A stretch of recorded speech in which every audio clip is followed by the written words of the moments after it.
Hey, Vanessa.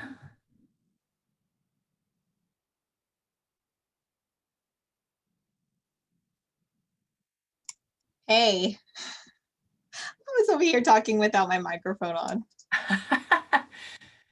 I need you to either promote me or let me turn my video on, either Let one. me let me do both. And then let me also let you share. Oh, yeah. Let me see.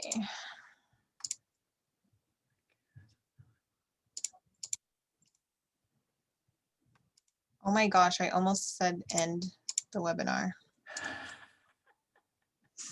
That kind of day, if you're having any kind of a day like I'm having today. I'm like, yeah, That kind of day. that kind of day. Okay, you should have all the capabilities now. I'm just gonna put, oh, can I edit this?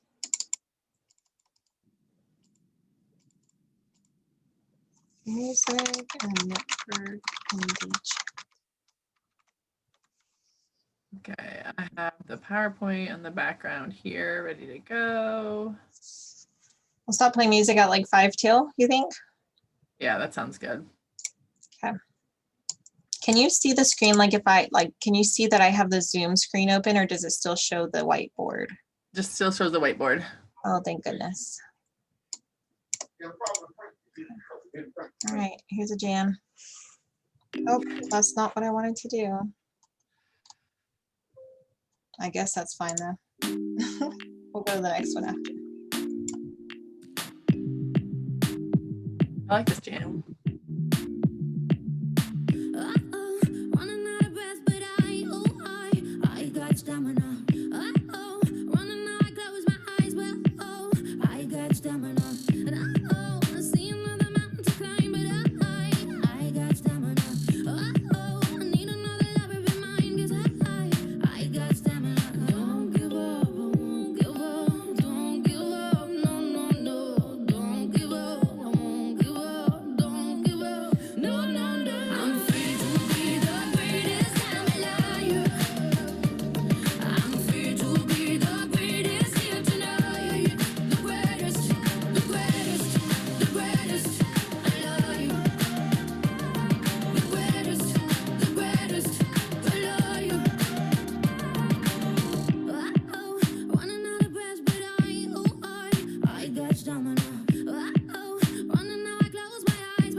Classic, K Classic.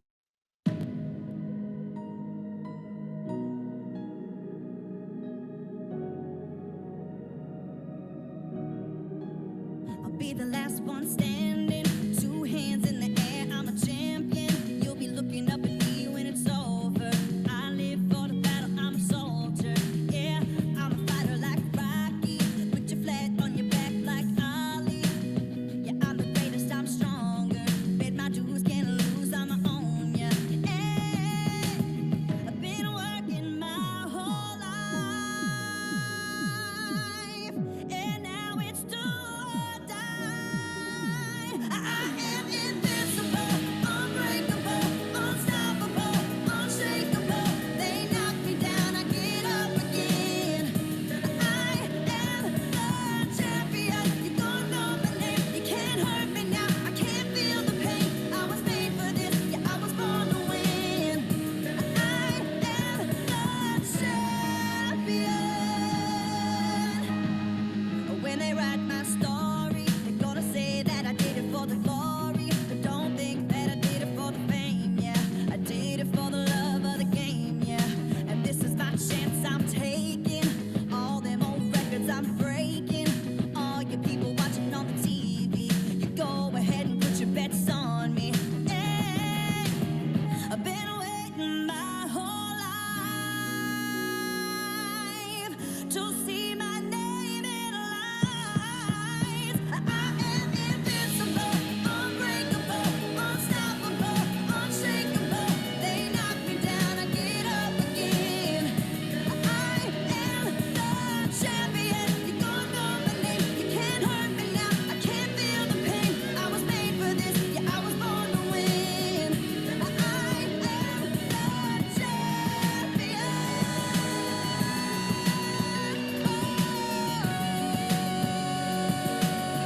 Born champion. The C is for the courage I possess through the drama. H is for the hurt, but it's all for the honor. A is for my attitude, working through the patience. Money comes and goes, so the M is for motivation. Gotta stay consistent, the P is to persevere. The I is for integrity, innovative career. The O is optimistic, open and never shut. And the N is necessary, cause I'm never giving up. See, they asked me how I did it, I just did it from the heart. Crushing the competition, been doing it from the start. They say that every champion is all about his principles. Carry.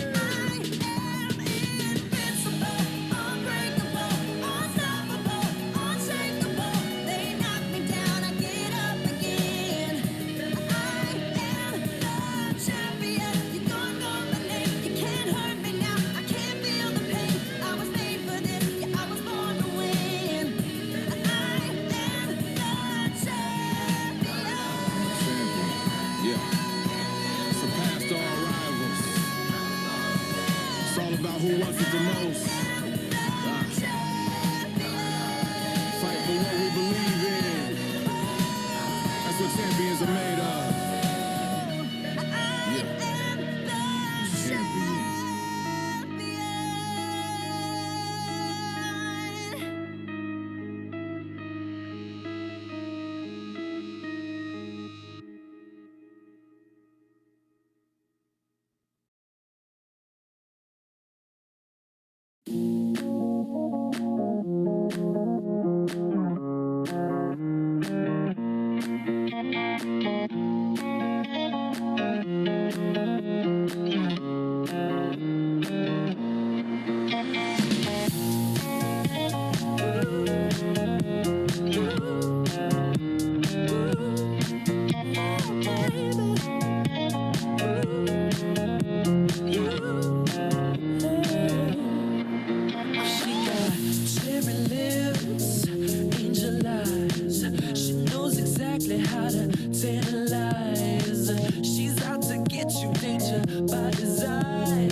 ultimate feeling. You got me lifted, feeling so gifted. Should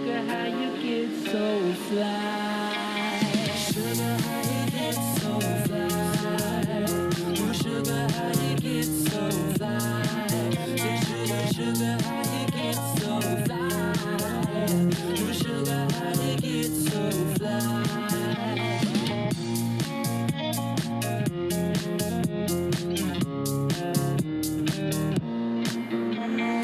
Sweet talking lady, love how you entice. Sugar with just the right amount of spice. I'm in the loop and everyone's desire. She's out to get you, you can't run, you can't hide. She's something mystical, they color lights. I say, so far from typical, but take my advice. Before you play with fire, do think twice. And if you get burned, well, baby, don't you be surprised. Lifted, drifted higher than the ceiling. Ooh, baby, it's the ultimate feeling. You got me lifted, feeling so gifted. Sugar, how you get so fly?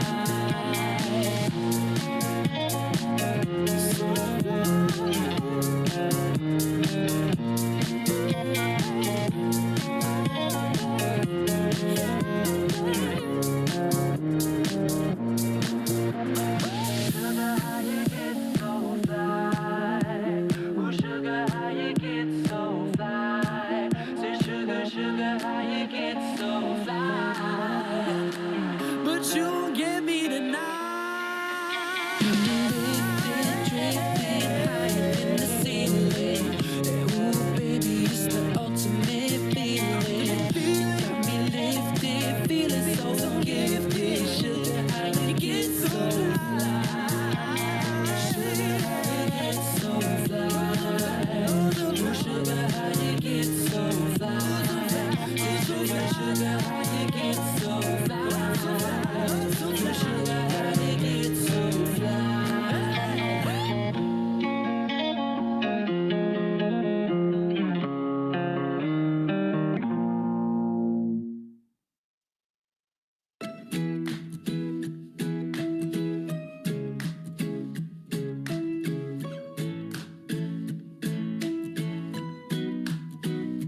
May you have auspiciousness and causes of success. May you have the confidence to always do your best.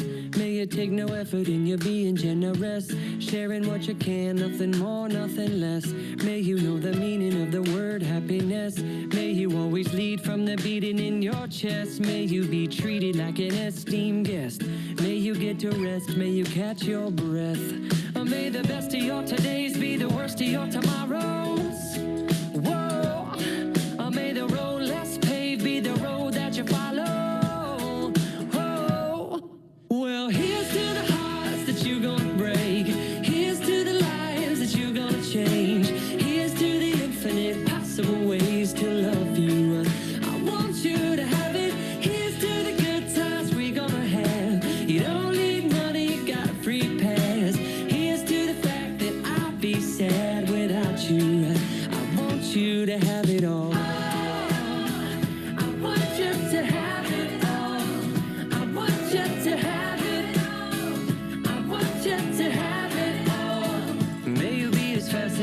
As a slap bracelet, may you keep the chaos and the clutter off your desk. May you have unquestionable health and less stress. Having no possessions, though immeasurable wealth. May you get a gold star on your next test. May your educated guesses always be correct. And may you win prizes shining like diamonds. May you really own it each moment to the next. May the best of your todays be the worst of your tomorrows. Whoa. May the road less paved be the road that you follow. Oh, well, here's to the hearts that you're gonna break. Here's to the lives that you're gonna change. Here's to the infinite possible ways to love you. I want you to have it. Here's to the good times we're gonna have. You don't need money, you got a free pass. Here's to the fact that I'll be sad without you. I want you to have it all.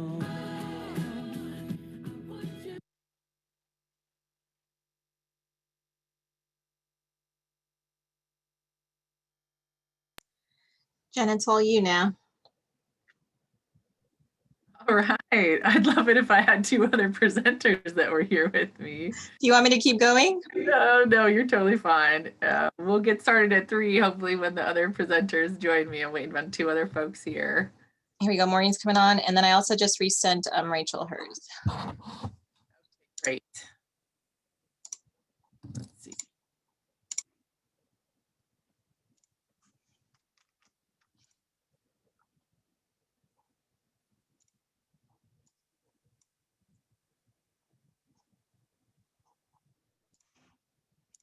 Okay, I'm going to share my screen.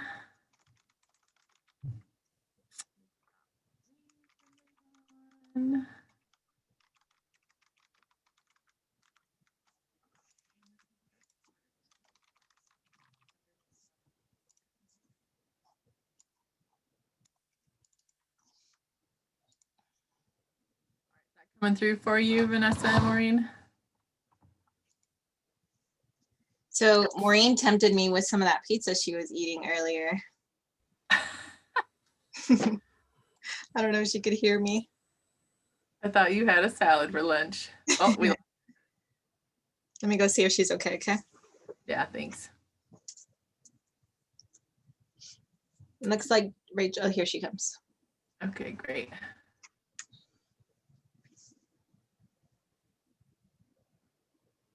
There we go. Do we have you now, Miss Maureen? Yes, you have me now. Okay. I always have to turn off my sound to play solitaire, so I have to get it back, so I can. Be sure you can hear all of it. We've got 1 more minute till we're getting started. Rachel, is everything working on your end? Rachel, you were wonderful. You were really, really good. Oh, thank you. Great. Sorry, I can't always answer all the super weedy questions, but I do my best. No, you were great. Well, I enjoy this. It's good to be with you all. Yeah, it was great. It was great. All right, we're steadily climbing here. We've got about 95 folks on. We're expecting a few more. Got another minute to go here. Rachel, where are you located? I am in DC. Oh, perfect. Yeah. Are you pretty much working from home, or do you come in at all?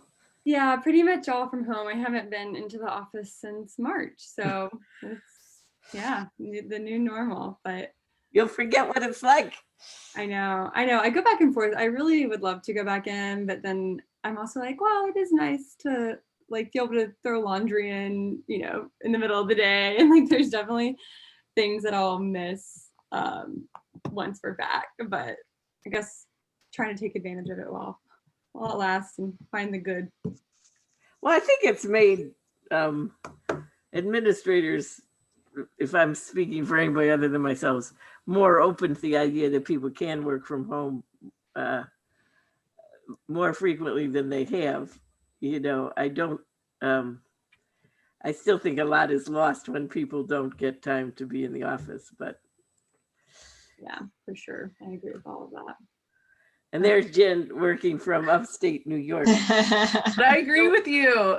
I can't wait till I can come down to the office. I'm gonna camp in some random cubicle for a couple of days and hang out. Oh, we even have yes, that's good.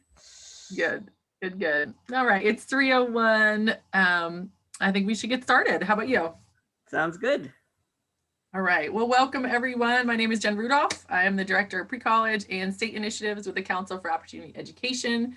I am joined today by our President, Maureen Hoyler. We have Rachel Gentry, who I'll be introducing in a moment. Unfortunately, Angelica couldn't be with us today. She had another commitment that she had to take care of, but we will miss her as I will try to attempt to help this webinar go along. We'll miss Jelly's expertise in this.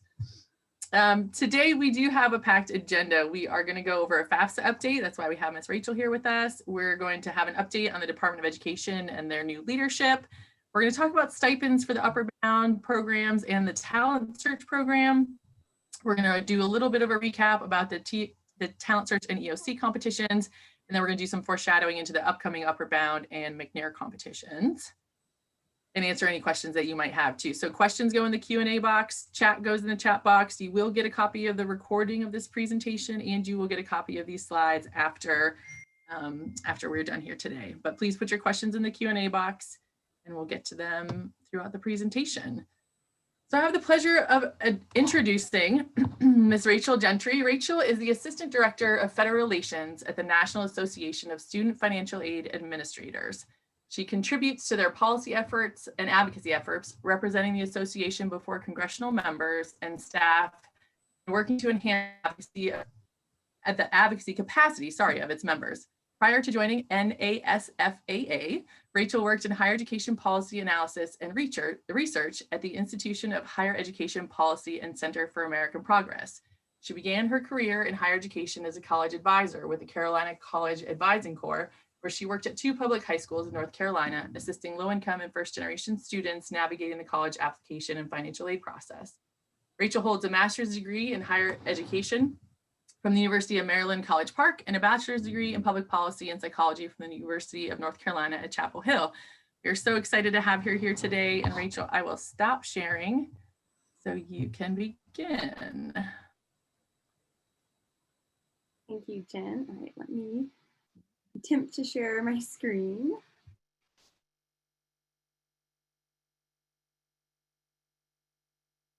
All right, can you all see that? Is that working? Here, I'm like talking about, yes, you have it perfect. Okay, perfect. That sounds good. All right, thanks so much, Jen, for that introduction. It's great to be with you all. On a personal note, as Jen mentioned, I started in my kind of segue into the higher education space was through college access and college advising. So I really appreciate the work that you all do and always love when I get to talk with wonderful college access folks. So really excited to be with you today. And I'm going to talk a little bit about some legislation that passed last month that will impact the FAFSA and need analysis and determination of Pell Grant eligibility. As you all know all too well, financial aid is a very complex and technical world. So I'm going to do my best to give you kind of a high level overview. We'll get into the weeds a little bit, but I'll try not to stay in the weeds too much. And then I'm also happy to kind of dive deeper or answer any questions that you all may have once I wrap up with my slides. So the bill that I'm here to talk about today is the fiscal year 2021 omnibus, which was signed into law back in December. And it included government spending levels for fiscal year 2021. It included COVID relief, including some funding for higher education. And then it also contained a number of other higher education and student aid provisions that will bring some pretty substantial changes to the FAFSA, the need analysis, and Pell Grant eligibility, and sort of thus, the overall FAFSA and aid application experience. This bill, specifically the FAFSA provisions and the student aid provisions, incorporated a lot of elements that were included in then Senator Alexander's previous FAFSA simplification legislation. FAFSA simplification is an issue that is very important to Senator Alexander, I think sort of his legacy issue, and the ultimate product was sort of a compromise between education committees in both the House and the Senate, and we were really excited to see it get through, and I'm excited to kind of dive deeper with you all today. Before I get started, I think it's important to note that the large majority of the changes related to student aid that were included in the bill will not go into effect until the 2023-24 award year. There are a couple of provisions that included an early implementation option, which I'll touch on. But for the most part, this will be award year 23-24. So it's a couple years out, and there's a lot of implementation that will have to happen before then. So the bill this past December builds on another piece of legislation that was passed back in December of 2019, the Future Act. And I think before I go into the most recent bill, it's important to sort of set the scene and give a little bit of context about the Future Act that passed a year prior. So the Future Act, in addition to providing annual funding for HBCUs and MSIs, it allowed for direct data sharing between the IRS and the Department of Education for the purposes of FAFSA completion. So once fully implemented, the Future Act will allow for allow for the process of importing tax information into the FAFSA to be a lot more seamless. Students won't have to go through this sort of clunky two-step process that they currently do with the data retrieval tool. So instead of students having to export the data from the IRS and then import it to the FAFSA, the data will actually just be directly brought over. And because it's directly brought over, it will be considered automatically verified because there won't have been any opportunity for the data to change. Like what the IRS has is exactly what will go to the Department of Education on the FAFSA. In addition, there are students right now who currently are unable to use the data retrieval tool. So those students will be able to transport their tax data. And once the Future Act is implemented, we'll also be able to pull over information such as non-filing status, which will be really helpful to students who are having to otherwise verify and confirm non-filing status currently.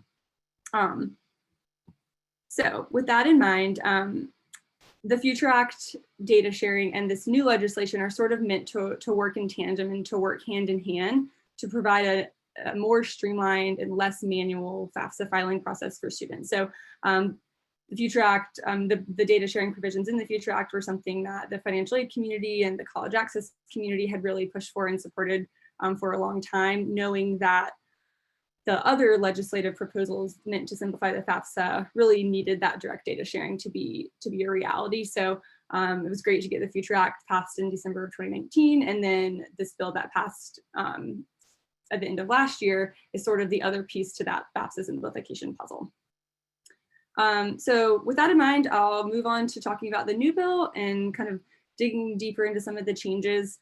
So I'll start with talking about the FAFSA itself, and then we'll move into changes to the need analysis formula and Pell Grant eligibility.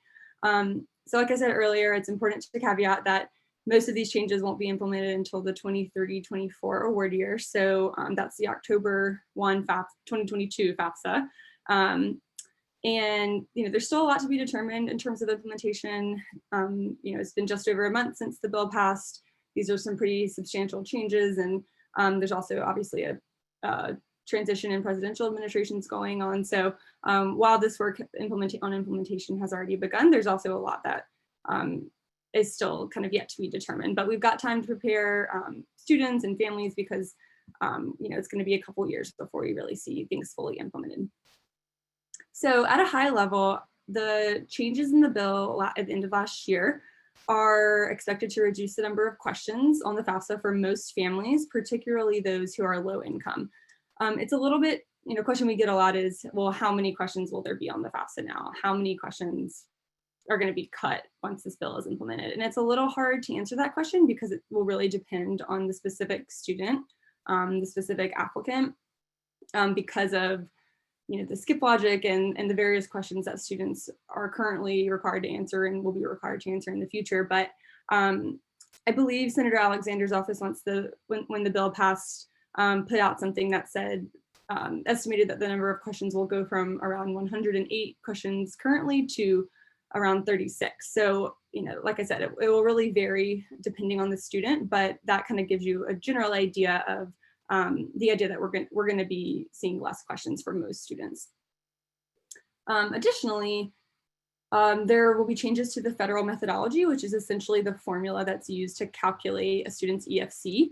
And so that formula will be changed to include fewer untaxed income items. And the reason that that's important is because there are currently questions on untaxed income that require students to manually input information based on their financial situation. Now, after the implementation of this bill, all of the questions on untaxed income will be asking about items that are included on a federal tax return, and thus they can be imported directly from the IRS. So students won't have to manually enter that tax information, and everything will just be pulled right over from the IRS, and just kind of overall more streamlined, less manual process. As I mentioned earlier, once fully implemented, this bill will work in tandem with the Future Act, and virtually all financial information for low-income students will be imported directly from the IRS with limited manual entry. Another really big change that the financial aid community is really excited about is that the bill removes the questions on drug convictions and selective service registration, and also removes the tie to eligibility that comes along with those questions. So I remember when I was doing college access work that especially the selective service registration question was confusing and challenging to students. And that's one that we hear from the aid community about a lot, that it just is really tough to resolve issues with that question, and it impacts students' eligibility. So really excited to see both of those provisions. Both of those questions will not be on the FAFSA once the bill is implemented. And then finally, there will be no asset questions required for recipients of means tested benefits, which is our students who receive benefits such as SNAP, supplemental security income, and there's a number of other programs that are included as well. And then there will not be any asset questions for students with an AGI under $60,000 who file a simple tax return, which is a more generous option than the current cap of $50,000. So I think kind of overall, we're going to see less questions, a more streamlined data transfer process, no selective service and drug conviction questions, and then the asset questions will not be asked of your lowest income students. So all good developments in that area. So very related, talking about the changes to the FAFSA, form itself and need analysis, these things are related, but I'll try to focus now a little bit more on sort of changes to the need analysis process and Pell Grant eligibility. So as I mentioned earlier, federal methodology, the need analysis is essentially the formula that currently, like right now, calculates EFC and Pell eligibility. So one of the biggest changes that we saw in the bill that got a lot of attention was that the expected family contribution, the EFC, will now be renamed the Student Aid Index. So we refer to it as the SAI. I'll kind of use them interchangeably throughout this presentation, but I'm trying to transition to saying SAI. And while the bill does, as I've already started mentioning, the bill does make some changes to the calculation and the need analysis formula itself. The SAI is largely just a new name for the EFC.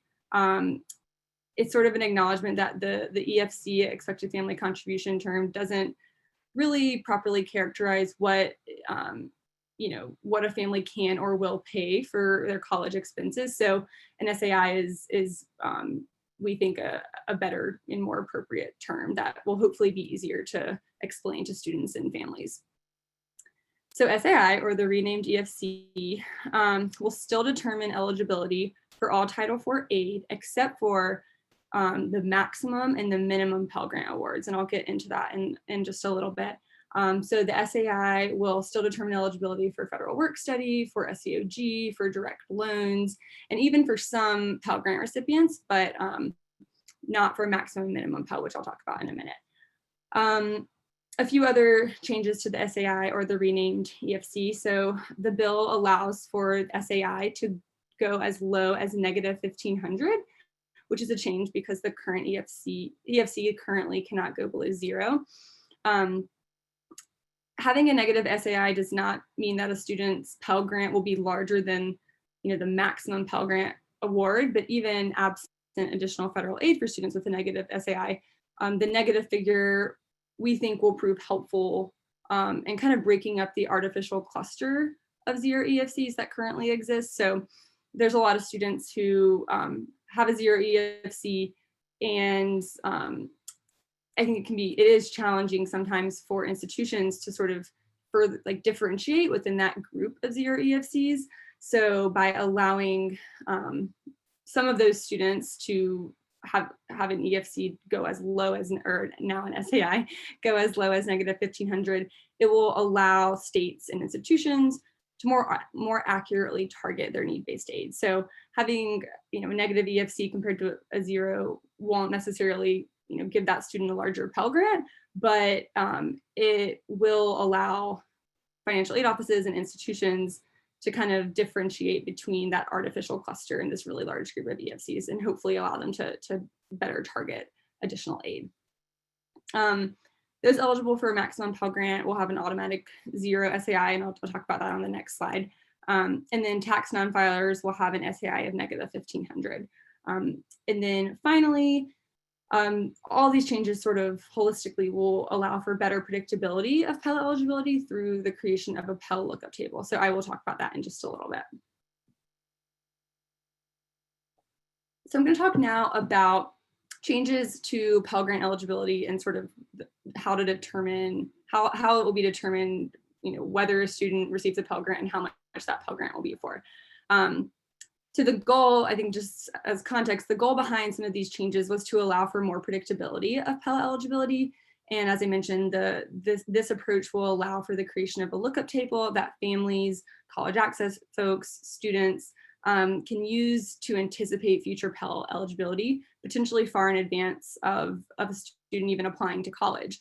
So this means that for folks working with pre-college populations, once these changes are implemented, you might be able to provide students and families with better information around what their Pell eligibility will be before they complete a FAFSA. So here's sort of an overview of how Pell will now be calculated once the bill is implemented. So first, a student will be considered for maximum Pell, and that will be determination will be based on the number of parents in the household and the family income as a percentage of the federal poverty level for the applicant's household size. So number of parents, family income, and poverty relative to poverty line. On this next slide, this is the list of maximum of qualifiers for maximum Pell Grant eligibility. So these are the criteria to that a student would allow a student to automatically qualify for max Pell if they meet these criteria.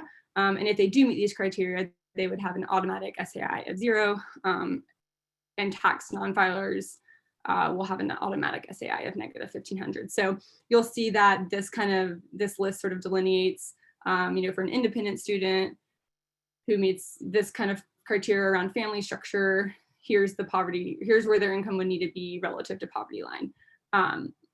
So again, this is for maximum Pell Grant. Once a student has been, it's whether they look at that list of max Pell, if they meet one of those criteria, great, they automatically qualify for maximum Pell. If they don't receive max Pell through that list of qualifiers, the student will go through a kind of a formula that's very similar, pretty much identical to what we currently have. So if they don't meet the qualification for maximum Pell, their Pell eligibility will be evaluated by subtracting their SAI or their, the renamed DFC from the maximum Pell amount. So max Pell minus SAI equals their Pell amount. That's to determine Pell Grant awards that are in the middle ranges of eligibility. So not fully maximum, but they're still going to be getting some type of Pell award. And that's, like I said, very similar to how Pell is currently calculated.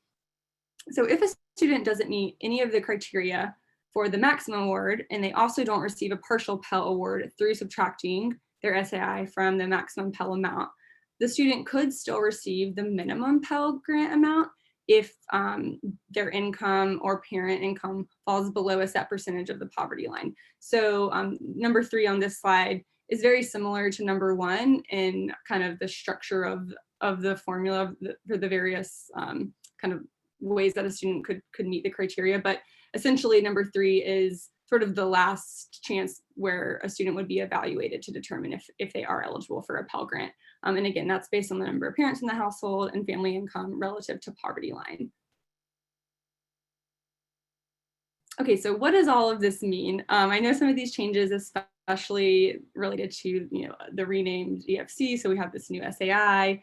Pell Grant determination is going to look a little bit different.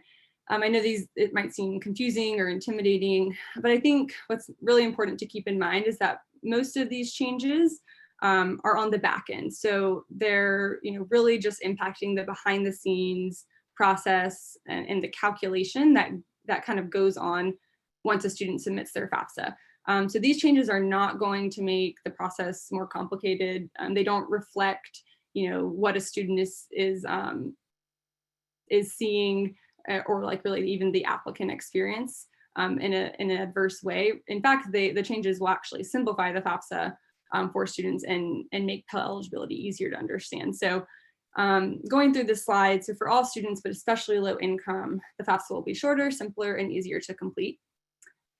Pell Grant eligibility will be more predictable. So as I mentioned earlier, although there will be kind of a group of students in the middle whose Pell Grant who will still need to have an SAI after completing their FAFSA to determine their Pell eligibility, the students who would qualify for Max Pell will be able to kind of know that before they even complete a FAFSA, because Max Pell will be based just on household size, number of parents, income, and poverty line. So there will be kind of a lookup table created where a student or you as a college access professional could sit down with a family and say, okay, based on these factors, your financial situation, information that we already have from your tax returns, we estimate that you will likely be eligible for a Pell Grant of this amount. So really improves the predictability, particularly for our lowest income students who are going to be qualifying for Max Pell. And then lastly, the changes to the need analysis and Pell determination will result in more students becoming Pell eligible and more students receiving the maximum award, which I think is, of all of these changes, we're excited about a simpler FAFSA, but I think seeing an expansion of eligibility and a more equitable way of determining Pell eligibility and other student aid is probably the biggest win for this legislation. So these are all estimates, not, it's not a precise science of being able to estimate the impacts, but the estimates that we've received are that 93% of families with incomes below $40,000 will receive a Max Pell Grant, which is up from 78% of those families currently. An estimated 48% of families with incomes between $40,000 and $70,000 will receive some amount of Pell Grant, which is up from 14% of those families in that income range currently. And overall, more than 500,000 families will gain Pell eligibility, and 1.7 million more students will receive the maximum award. So overall, we're going to see more students eligible, and more of the students that are eligible, more of them are going to be receiving Max Pell. I won't spend a ton of time on this, but this is sort of a flow chart of sorts that our team put together that was really for financial aid administrators to kind of visualize how Pell eligibility and determination of other aid will work once the bill is implemented. Like I said, this is really, for the most part, all back end, but this is on our website. And if you are interested in kind of learning more about sort of the changes to the formula and how Pell will be determined, this is on our website, and you can feel free to check it out there. So when will these changes take effect? As I mentioned, most of the bill's provisions will be effective July 1 of 2023 for award year 23-24.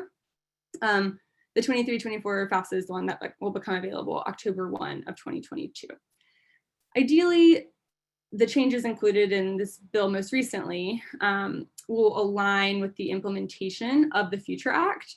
Both of the Future Act and the bill from December are big changes. It requires a lot of work at the Department of Education. And then for the Future Act, it's actually cross-agency cooperation between the IRS and the Department of Education. So they're both going to be pretty big lifts, but the hope is that the bills will be able to kind of go into effect together, so that we sort of, instead of having changes occur on different years, we just have 1 year where we kind of roll out all of these changes. That said, as I mentioned earlier, there's a lot that's sort of unknown about implementation. So NASFA and lots of other groups will be kind of ready to assist the department as they begin working through implementation of these big changes.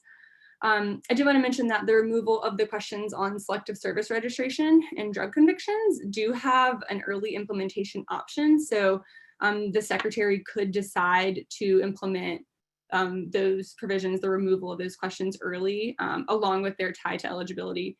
They could decide to implement that before July 1 of 2023, but I think we're still kind of waiting to see if that might happen, and waiting to see if they'll decide to take the early implementation option.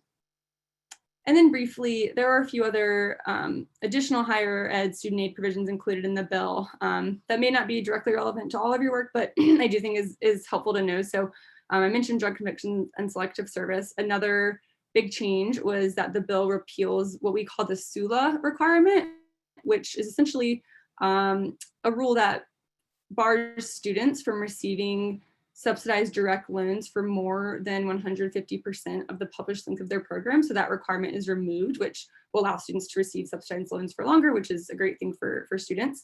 And the bill also restores Pell Grant eligibility for incarcerated individuals who, prior to the passage of the bill, were prohibited from receiving Pell Grants. So that was something else that was a great win included in the bill.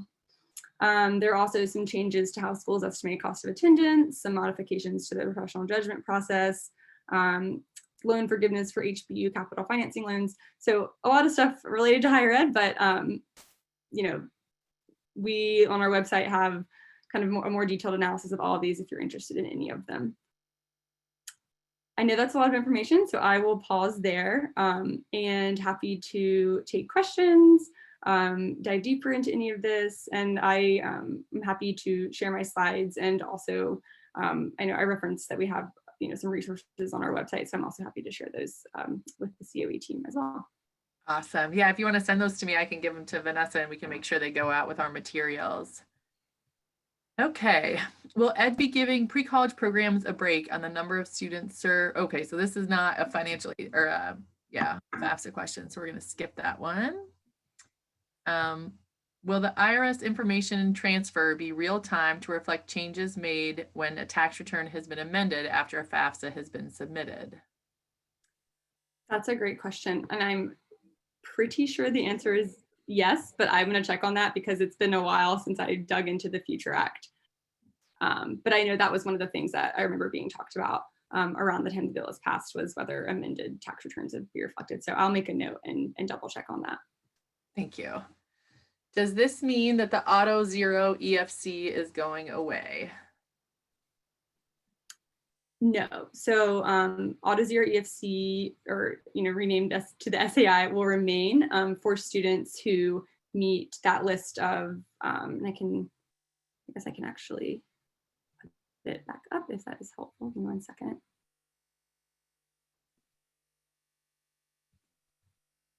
So I'll have to go. So this is the list of maximum Pell Grant eligibility requirements, and any student who meets any of this list of criteria will have an automatic 0 SAI. And then there's a couple, so non-filers will actually have the negative 1,500, so they'll actually go below 0. Will those income thresholds be different for Hawaii and Alaska? Not that I am aware of, but I will check on that just to confirm. I don't believe that was included though. Okay.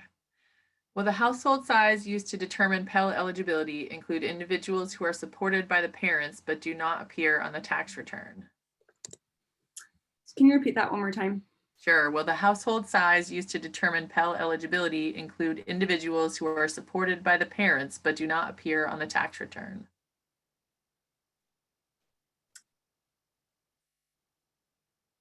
I believe so, which is currently the case, if I'm understanding the question correctly. One person's asking for some directions on your website. If you send us the link to the flow chart, we can send that out in the materials. Sure. Can you talk about the changes to the SAI for families with more than one in college? Yeah, that's a great question. So currently, as you all probably know, number in college is included in the formula. Essentially, like if a family's EFC is $10,000 and they have 2 students enrolled, that number is basically divided by 2, the number of students in college, and that the bill removes that from the formula. So that's a pretty big change for those students. And to be candid, I think this is an area that the financial aid community did a lot of thinking about, and ultimately it was something that we supported for a few different reasons. One, there's been a lot of great work done and some great research by Sandy Baum on this issue, and sort of the horizontal equity around including number in college, and how a family who has 2 students who fall within the same 4 years versus 2 students who fall within 5 years, how those families are treated very differently because of number in college. So ultimately, we feel that this is an equitable thing. And I'll also share this. We wrote sort of an article, write-up of sorts about this issue specifically, just because it was something that I think got a lot of questions were raised about. And it is a change, and we understand that. And so this was sort of our effort to address that and kind of explain what the impact might be. One thing that we've also, so in addition to sort of feeling like it's a more equitable way to treat families who have very similar costs, and just the spacing of their children or their dependents is different.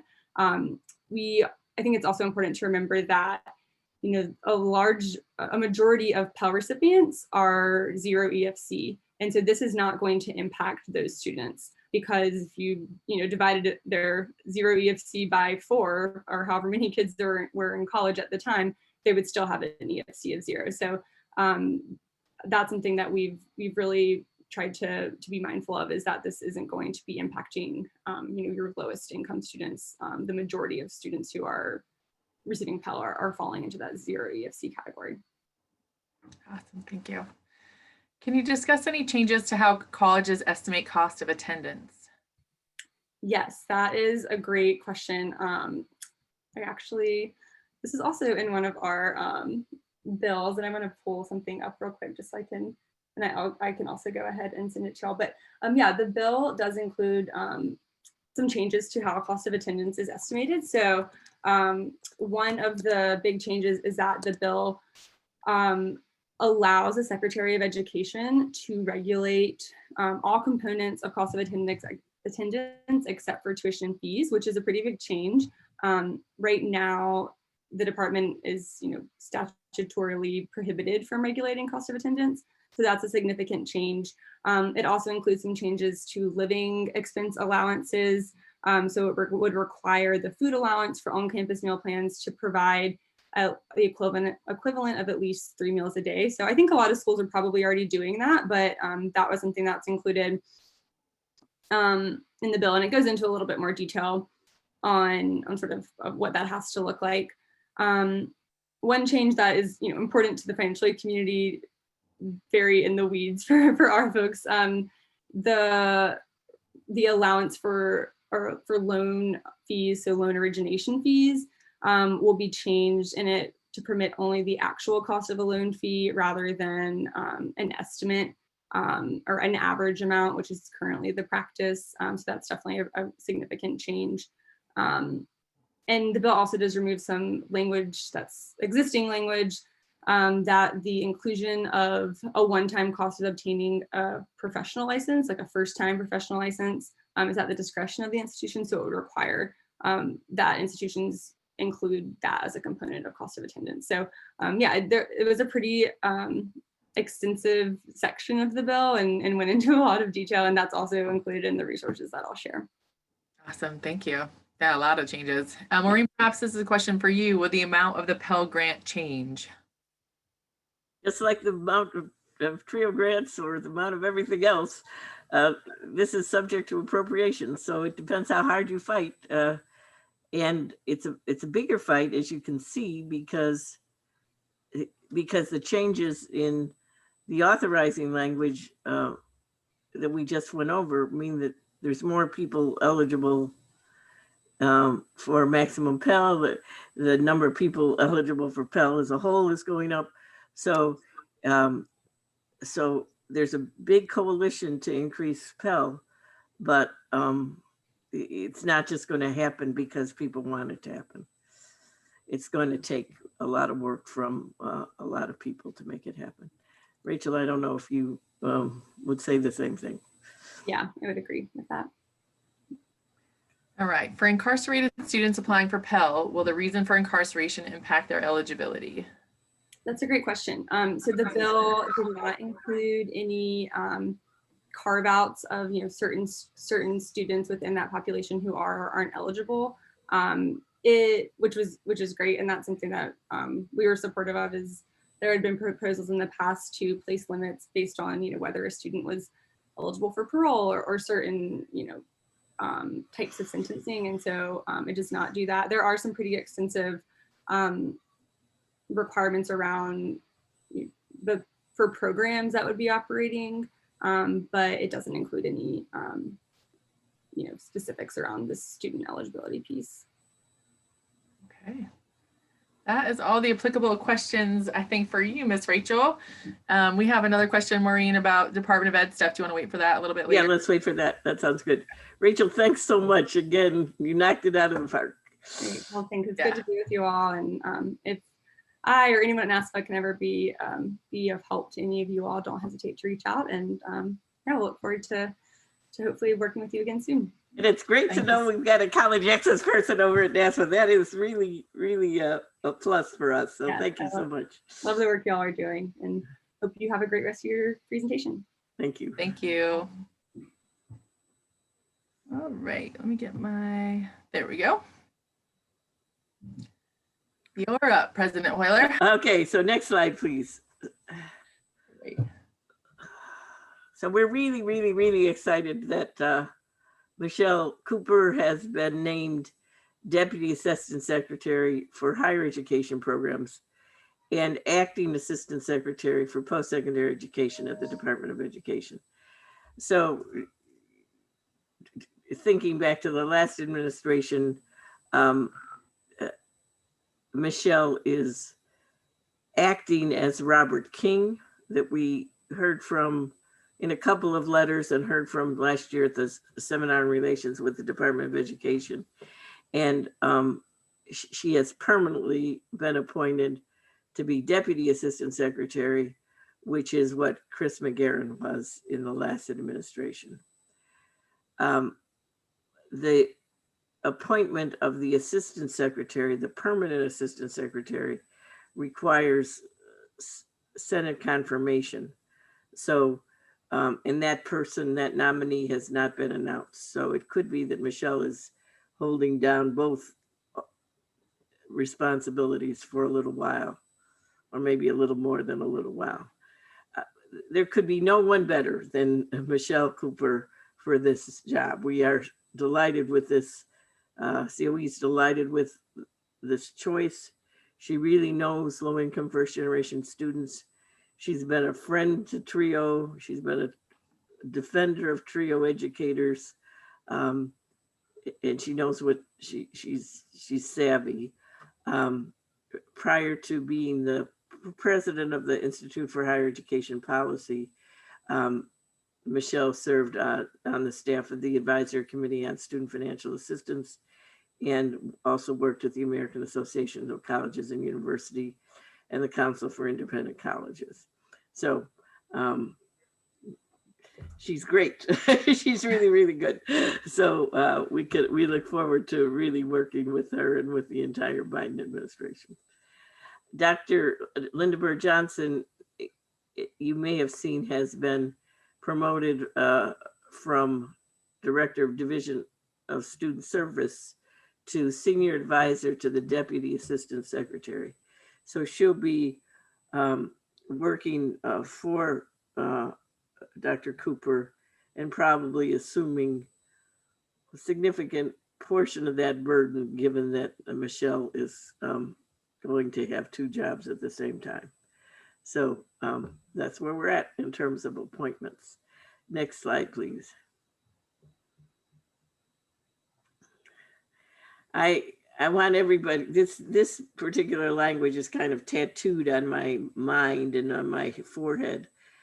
The Democratic platform says we will double the maximum Pell Grant award for low-income students and double federal TRIO support for TRIO programs that help first-generation college students, students with disabilities, veterans, and other underrepresented groups apply to incomplete college.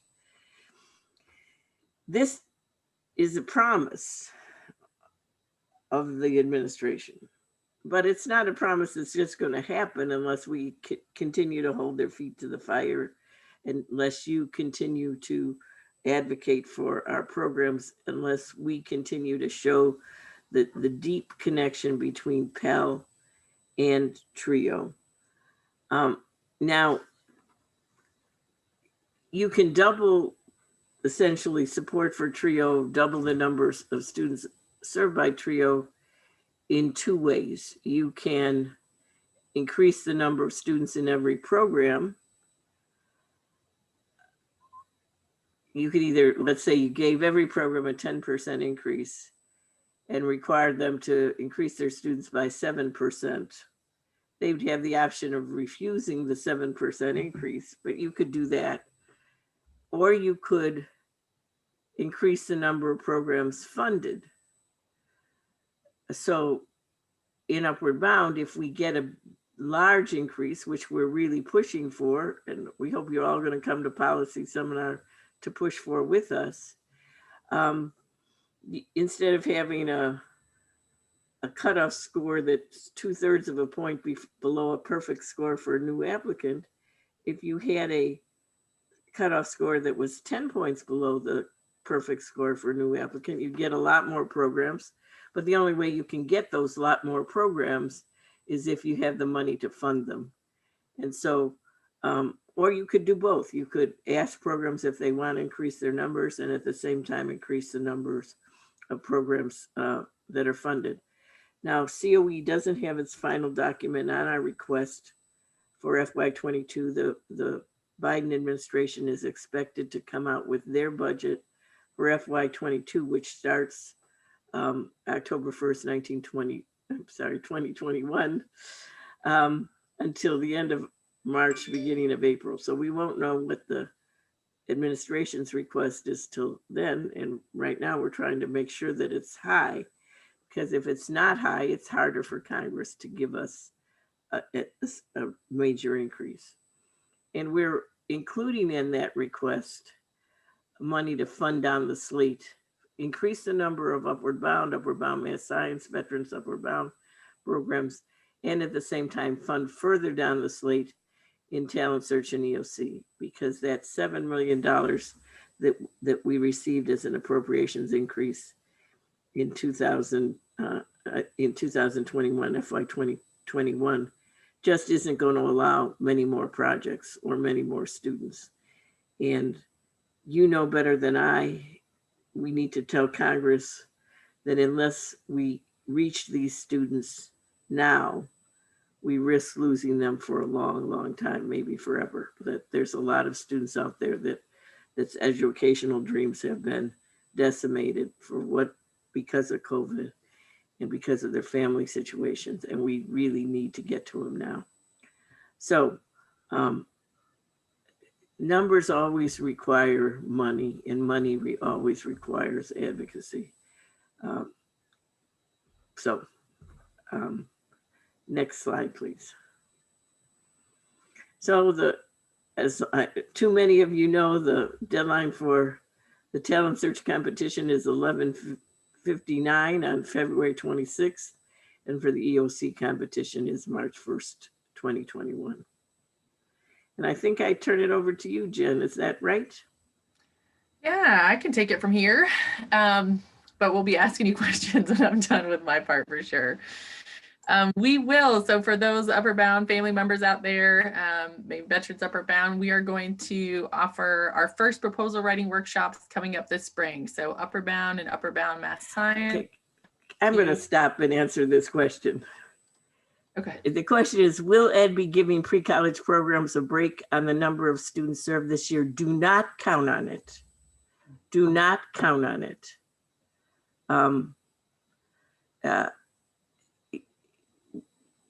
We've had a year to adjust to a virtual environment.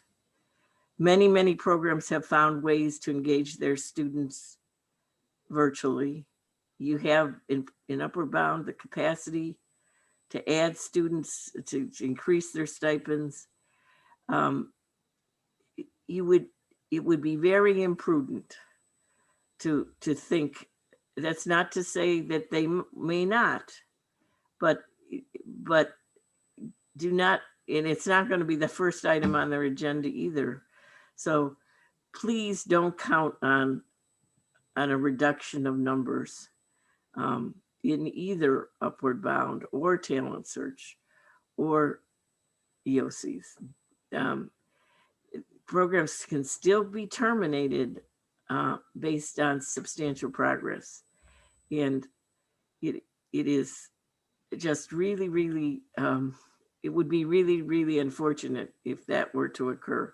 We're going to be offering, and Jen, now that I've interrupted her, we'll talk a little bit about some of the things we're going to try to do for institutions that are having problems filling their ranks. But but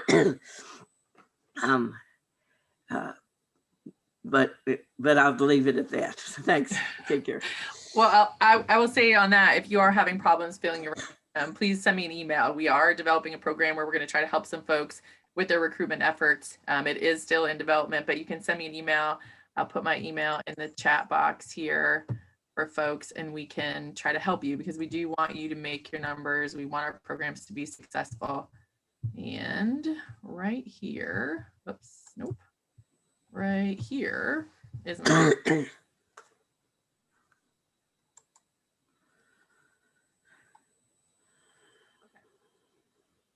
yeah, so questions in the question and answer box, the Q&A box, we'll get to those. I'm going to go over a couple of things around stipends and some professional development stuff, and then we'll bring Maureen back for questions. And Maureen, obviously, feel free to interrupt me at any point in time. So proposal writing workshops for Upper Bound Math Science, April 12 and 13. That is free for COE members. Please do not wait till the last minute to make sure that your membership goes beyond April 13th, right? Make sure, check in early, register early. I can't tell you the amount of folks that we have to say, I'm sorry, you missed the registration deadline, your membership's not paid, and that is a complicated thing to navigate. So please be proactive, sign up for our webinars. The registration is opening soon. It should be up by the end of the week. You can check our website for that. May 4th and 5th, we're offering an innovation forum, an innovative forum. That is a paid webinar that you'll go through, but that's some ideas. If you're looking to breathe some life into your program, you want some cutting edge stuff that's happening in the field, you'll definitely want to sign up for that. Hopefully we don't have any McNair programs in our pre-college one, but our McNair dates are there for the proposal writing and for the innovation forum. And then our Veterans Upper Bound friends, we will have our proposal writing on June 8 and 9. And then again, that's for COE members only. So make sure that you are signed up and that your membership is ready to go for those dates. Let's see, I've lost my mouse here. Here we go. All right. All right, so let's talk about stipends. So in the December 3rd letter from the Department of Education, Talent Search was given permission to request to provide stipends to students for summer activities, right? Upward Bound folks have been able to provide stipends for decades now. So what we know about stipends for pre-college programs, we're taking from the Upward Bound program regulations. We're going to get into that a little bit here in this presentation. The highlights from the letter include that TS programs can request to provide stipends for summer activities, that permission for Upward Bound programs could be granted. Permission for Upward Bound programs to provide stipends for full-time participants engaged in distance learning is allowable. Permission for all UB programs to request to increase the amount of stipends for the academic and summer components is also on the table. And then permission for Upper Bound and Upper Bound Math Science to give summer bridge students stipends and request an increased amount is also in the letter. The letter goes in a little bit more detail here. This is a lot of reading, but if you take it all the way down, the one point that we're gonna kind of hammer out here is that the department has not dollar amount. However, all requests must adhere to a requirement to be reasonable and necessary under the Uniform Guidance Cost Principles. So moving along, we'll look at stipends in the regulations. Folks that know the regulations well here, this is what it talks about for providing Upward Bound stipends. When you're looking to increase the amount of stipends that you're going to give, if this is the basic for stipends, we are under the assumption and the assertion that you should be increasing the amount of things that your students will do to get that increase in stipend. So attach an increase in stipend with an increase in responsibility or an increase in program participation or something of that nature, right? So you're gonna give them more money, they need to do a little bit more. For talent search programs, if this is the first time you're looking. Can I stop you there? Please. This doesn't mean that you need to do a little bit more necessarily. It may mean that you need to offer more than you do now during the academic year. But for example, it may need that right now you may have a Saturday offerings in Upper Bound. Well, maybe you want to institute a requirement that they check in with their counselor once a week. Okay. But and that is more work for you, but it's not like you have to, develop a whole new program. But what you're trying to do is to put forward in your request an argument that their participation is going to be greater than they are doing for the $40 a month that they're currently getting. Now, we all know that $40 a month is not anything, but that alone is probably not the only thing you want to rely on in saying, well, we want to increase it to $120 a month. You want to also rely on more activities to be participating in. Go on, Jen, I'm sorry. No, you're totally fine. Thank you, Maureen. Always. Thank you. And please interrupt me again. So this slide, mostly for Talent Search folks, your reference points here, the current amount, as Maureen just referenced, is $40 a month. And the summer amount is $60 a month. So that's sort of the baseline that we're looking at. You'll see this other $300 a month figure, and that's for work study positions. A work study position is something that links a participant with careers in careers that require a baccalaureate degree is the definition of that. And that's another definition that's in the Upper Bound regulations that we can help you with if you need to find it. Veterans Upper Bound projects, their current stipend is set at 40. So y'all are looking at increasing your stipends. This is your base amount that you can go up from, and we encourage you to do so.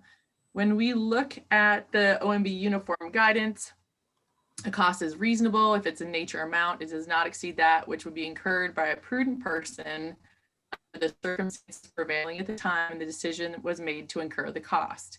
We hop down to C, and one of the things to determine that cost that you can use is market prices for comparable goods or services in a geographic area. Okay, so the devil's in the details here. So for Upper Bound programs, you're requesting an increase in stipends, right? Your regulations provide you some of the framework. Your grant and policy procedure manual may provide specifics on your program requirements to receive a stipend, and you may be introducing new requirements, creating new requirements or programs to justify the increase in stipend amount. But for Talent Search, y'all are doing something brand new. So you're requesting, my tongue is tied today, I apologize. You are requesting to be able to give summer stipends to students for the summer program. You might be creating a new summer program to be able to facilitate this. And hopefully you should be creating a new policy and procedure to distribute the stipends, right? That's going to involve a lot of work at your institution too, to figure out how to pay your students that money.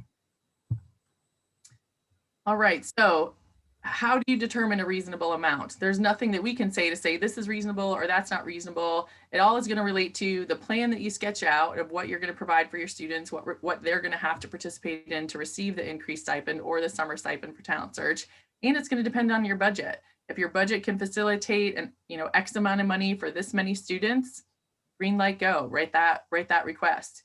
The third thing you want to do is analyze comparison data. So are there other programs around your campus or your community that are providing summer stipends for students? What are some comparable data points that you can use to say this is why we came up with a reasonable amount? And then set that reasonable amount and write your request. So when you write this request, understand that this then becomes documentation. It's your permission. If you're sending this in an email, you want to make sure it's a formal letter. You have your standard opening and foundation. What is your ask? So a new stipend program for Talent Search, an increase in stipends for Upper Bound programs.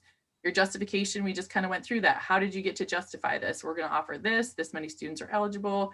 This is comparison data. This is why we feel this is justified request. And then you want to close it. Fingers crossed, they write you back and say you're approved, but then that becomes your documentation. So it's important that you're really clear in this letter to the department because we want it to be as easy as possible for them to say yes to you. All right, Maureen, do you have anything about the letters or anything that you want to comment on? Because we're going to go into some examples next. No, I think that's great. All Why don't right. we go to the questions and then go to the examples, okay? Sounds great. Do you want me to read them to you? Yeah, that'd be great. Okay. So Adrian asks, any suggestions for spending down unused student travel for talent search? Virtual travel is not getting much in the way of participation. Should we request moving direct student costs to a student travel to direct costs of student educational supplies, or is that not advised? Okay, I don't think in most cases the travel for talent search is a direct cost. It doesn't require approval to change it because it doesn't go to a student. You hire a bus, you take them, possibly the amount you spend on a hotel would be a direct payment to students, but hiring buses, that kind of thing it doesn't require permission to move. I think everybody should really think about this summer activities. Why not have summer camps? Why not have a STEM camp? Why not hire somebody to put it together? It doesn't have to be, can be for a week. You could pay your students $100. You can, it seems to me that that's the easiest way to both up your numbers and provide an effective and important service and spend your money. Jen, what do you think? I think the only caveat I would say is if they submitted a budget, it's a question I would have for you actually. If they submitted a budget that had student travel in the direct cost, do they have to then ask permission? I agree with you. I don't think it should go there. And I think, especially for talent search, I would put a minimal amount of that money in your budget for your. I don't think it matters where you put it. I think it just matters what it is. What it is. Okay. What it is. I'm wondering if right. they had it approved at that level, if they'd have to ask to get it out. But no, I think you're exactly right. I think it's about being creative, and we had to get creative once. Go ahead. Sorry. Remember and I don't have the section of the OMB circular memorized. I probably should. But the reason that you have to ask for permission to take money out of is it direct payments? Just what? On behalf of students, direct payments on behalf of students. Is because they were thinking of fellowship programs. You know, when an institution gets a fellowship, let's say a National Endowment of the Arts fellowship program to administer, they get some money to administer, but most of the money goes directly to students. So that's the model that they were thinking of when they required institutions to get permission to.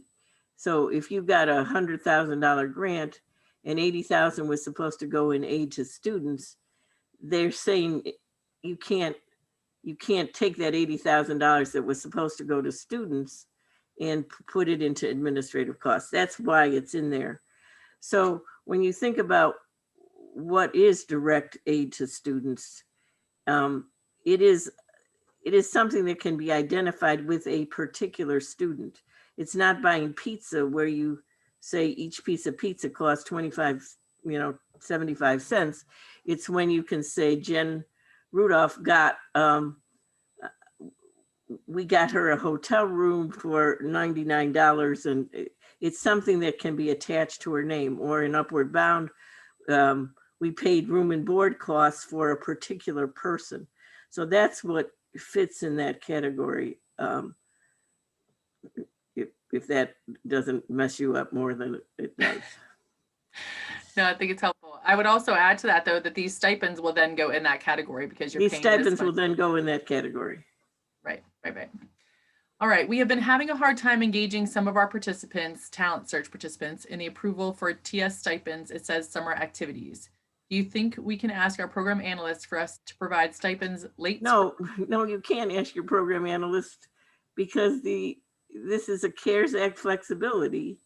Your program specialist doesn't have the authority to give you that flexibility. It's only the senior people in the department. Right now, they've limited it to summer programs. So what can you do? Well, you still can give people money for food to participate in your programs. Are you doing that? Are you using gift cards? Are you using that way of, of attracting participation? You can, I think that's one of the things that if I were in your situation, I think a lot of people in Talent Search are in your situation. I would think about career focused activities that have a meal attached to them. And if your students are going to school virtually, in many districts, they're not going to school every day, or 8 hours a day. So you might be able to build it in during the Monday to Friday week and not have to have it on Saturday. So that's one place I would start. Jen, again, I'm going to throw it to you. Yeah, I think we have some examples here in the tail end of our presentation that hopefully could spark some interest. I think the networks that we all have in TRIO with our, Talent Search Directors group, there's different Facebook groups, there's different state organizations that are holding roundtables. These are the places where we want to bring people together and make sure that you're talking to each other. There's a lot of great ideas out there.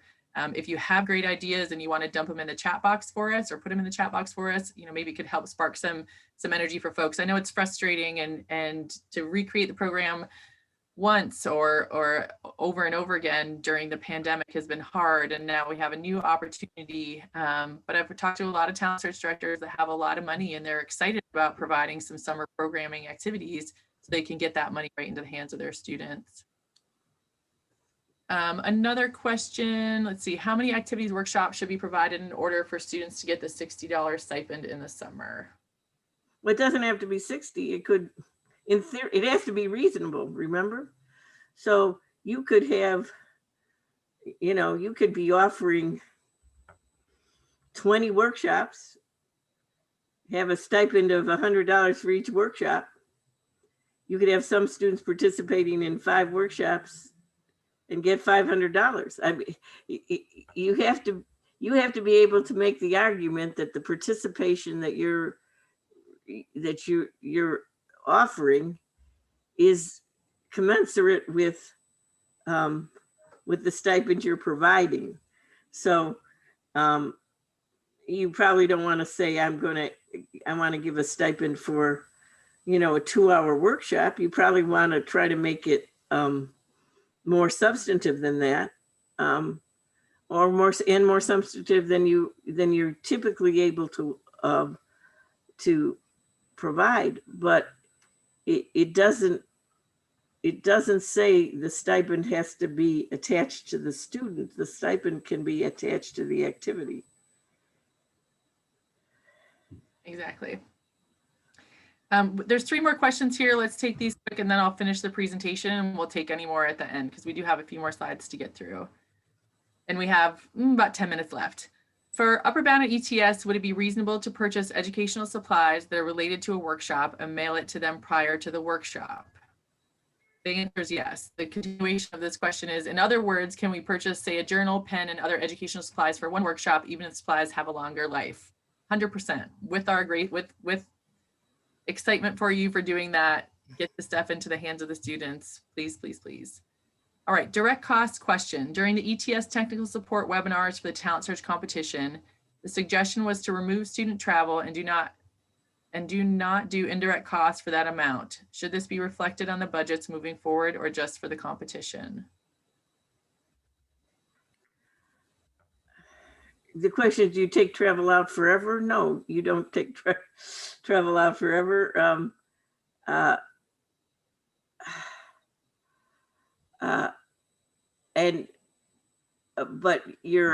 I think the assumption that was made is that in the 21-22 school year, you're not going to be traveling, doing field trips with students. So that the budget you're presenting is essentially a budget for 21-22. Now, you can always move money from other things into student travel. So it doesn't require, so for 22-23, you can go back to providing field trips, but that does mean that you don't want to take all that money that you say now have in student travel and put it into a salary, because then it wouldn't be available to move into student travel. So you want to put it into part-time staff, student mentors, tutoring, things that you can eliminate or reduce funding for in the following year. All right, last question here. To clarify, most TS programs do not put participant travel and meals under training stipends, ? Nobody puts it under training stipends because until this letter came out, you couldn't provide stipends in Talent Search. This is the first time that you are able to provide stipends in Talent Search. So there, I think if I'm assuming correctly, there's a weird correlation with that direct cost to participant and the term training stipends. Some people say training Jen, stipends. are we able to pull it up what the language of 308 is? Yeah, you know what, Maureen? I was prepared for this because I was not going to get caught without being able to share this when you asked me for it. So let me pull up my. You notice I can't do it, so she's way ahead of me. I was not going to get. Let's see. Okay, uniform guidance here. Let me share my screen. And let me get rid of the question box. Okay, here is our ECFR 200. And we're looking for 308. that's down here. Okay. 200. Oh, sorry. No, I think it's down even further.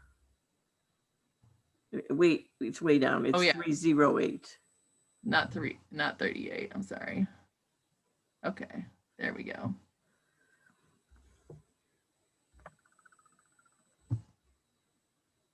Let's see.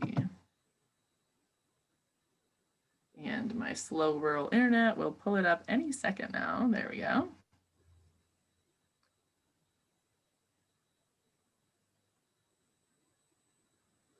Okay, so this section of Edgar tells you when you need approval to move some money that you have in your budget.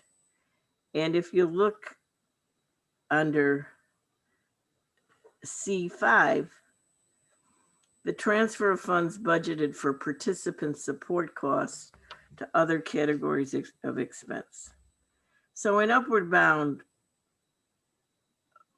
my general rule is that room, board, stipends, tuition, all costs that can be attached to a particular participant.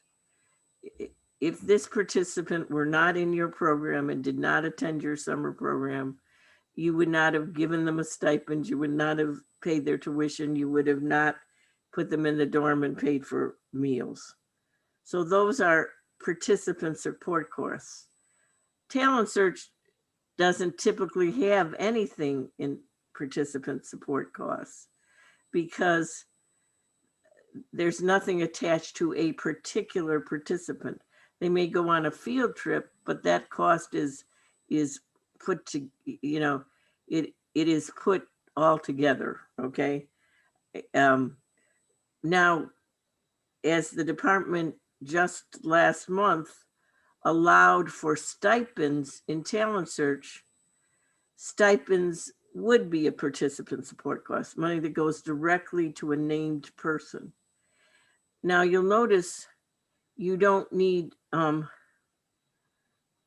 permission to put money into participant support costs. You only need permission to take it out of participant support costs.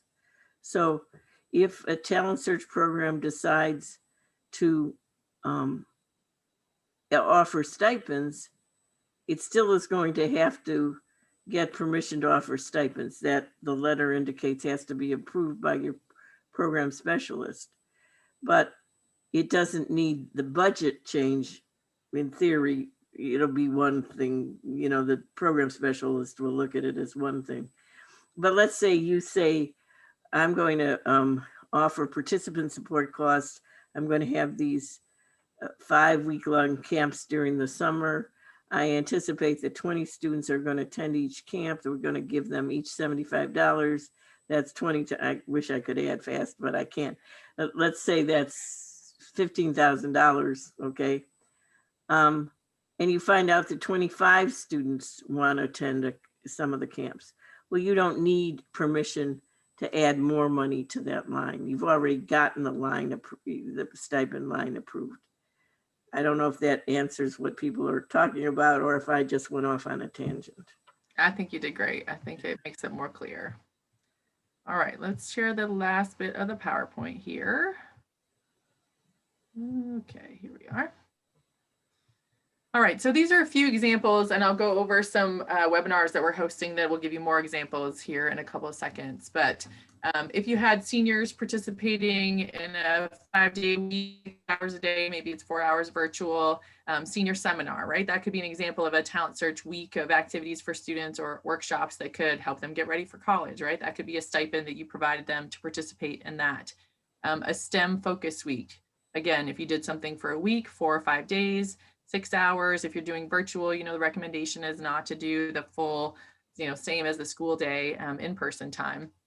But you could introduce STEM fields. You could build the connections between post-secondary majors and careers. There's a lot of pre-established kits out there. All these little educational companies are popping up with kits, and they'll come and they'll facilitate your programs for you. So if you have a lot of money, you could hire somebody to come in and do the program like Maureen said for you. You could hire a part-time person to run a couple summer camps for you. There are a lot of these little kits that can go right to their houses. And we have heard from some of our Upper Bound community folks that sending home some of this stuff, it really involves the family, and they're getting more participation with siblings because they're doing the robotics project right at the dining room table. So stuff like this can be done virtually. We encourage you to get creative and think about what that could look like for your program. And the Rising Seniors one, for example, that's a great activity for Upper Bound as well, a reason to increase stipends for seniors by doing the exact same thing you recommended for talent search. Some other ideas could be a job shadowing or internship placement, right? So you have to create that program, the parameters of it, have them do some sort of reflection, journaling entry, maybe a culminating paper. A community service project could be a great way to help build their resume. These two also build your students' resumes, which is great, their experience resume. But it's important to involve the students in documenting the process and making sure they're writing reflections, that you're bringing that learning kind of full circle, not just go out and participate in community service, but what does this mean? What are the issues in your community? Like really create a meaningful experience for them.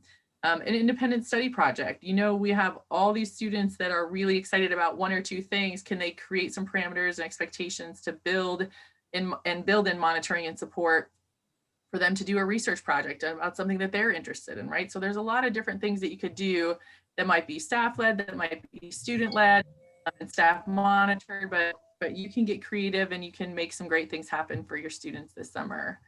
If we're talking about increases in stipends, we're talking about an additional activity. So Upper Bound programs, what we're trying to recommend to you is that they're doing something extra. So maybe they're going to participate in something extra for your summer program, like creating a summer program video blog. This could be a great recruitment tool. This could be a great PR tool for your community, but having your students put together videos they know how to do it. So let them do it and give them credit for it. Or have them take an extra class, maybe have an intro to engineering class or religions of the world, like something that's a little different, and they get a stipend for taking an extra class over the summer. Or during the academic year too. Or during you're right, because the Upper Bound stipends can be for the academic year, the increase can be for the academic year or the stipend. So our advice is to connect with folks. I know AAA is doing roundtables and Friday mornings with Upper Bound programs. I know other states and regional organizations are doing roundtables. Make sure you're connecting to those networks. If you need help getting connected to those networks, please send me an email. My email is there in the middle. Angelica and Maureen are always happy to answer questions as well. But please do get connected with folks that can help you think this through, and we can help you connect if you need it. A couple professional development resources. So we have something called New Directors Training, and it's not all the way just for new director that needs a refresher. This one's laying the groundwork for recruiting and serving participants, hiring the right staff, learning the regulations to guide the programs. Our pre-college offering for that is March 9th and 10th. We also offer individualized, like tailor support, so we can design a training for you or for your team or for a few of you in a region. Whatever you might need, if we're not offering it, please reach out to Angelica or myself and we can help you tailor we can help tailor training just to your needs. For pre-college folks, we have a plethora of No Better Time webinar series. These are hour and 15-minute webinars that we're hosting from. These are just the ones in February and March. A lot of these are targeted right at pre-college programs. I'm going to highlight two. The upper bound stipends and work study lessons learned is on March 12th. And then the talent search stipends and summer programming webinar is on March 17th. So specific to this, tune into those. All of these offerings are available on our website. The best way to find the most current offerings is to log into your page, account with us, and then look on the events page, and then we'll have the most current offerings there. I keep losing my mouse. There we go. Okay. All right. Any other questions? Please toss them in the Q&A box. We are just about at time. We're 2 minutes over, and we have a question for you, Maureen. If your SSS program at your institution puts participant travel and meal under under participant support costs, does Talent Search program have to put their travel and meals under the participant support costs for consistency? No. No, they don't. All right. And that was it. Unless anyone pops in with a question. I haven't been looking at the chat box, but hopefully everybody's put their questions in the Q&A box. Okay. Emmeline has one for us. Have already submitted my TS request for summer stipends to my program officer. He replied that he would get back to me later. Yeah, they're not taking them now. I think they're consumed with the competitions. So I don't believe until at least the end of March, they're going to be looking at these stipend requests. But I hope to meet with the new Deputy Assistant Secretary next week, and maybe we can get a more up. As soon as we learn anything more, this is something we'll be pressing them on. For sure. Anything specific to EOC and the planned workshops that Jen mentioned? You know what? We don't have anything specific. We were focusing on y'all in the competition, and so we don't have any upcoming webinars, thinking that folks are really focused on writing their grants, but we will take that back to the drawing board and see what we can put out for EOC programs specifically. Amber, the recording will come out, usually it comes out within a week. Vanessa might have sent that one earlier too, and the slides will come in that email as well. So you get a copy of the recording and you'll get a copy of the slides. And we're going to get in touch with Rachel and get the copies of her slides and get them sent to you as soon as we can. All righty. Thanks for joining us, everyone. Maureen, any last words? Thanks a lot for joining us. We appreciate you very much, and we understand how difficult the challenges that you're dealing with are. Thanks a whole lot. Take care, everyone.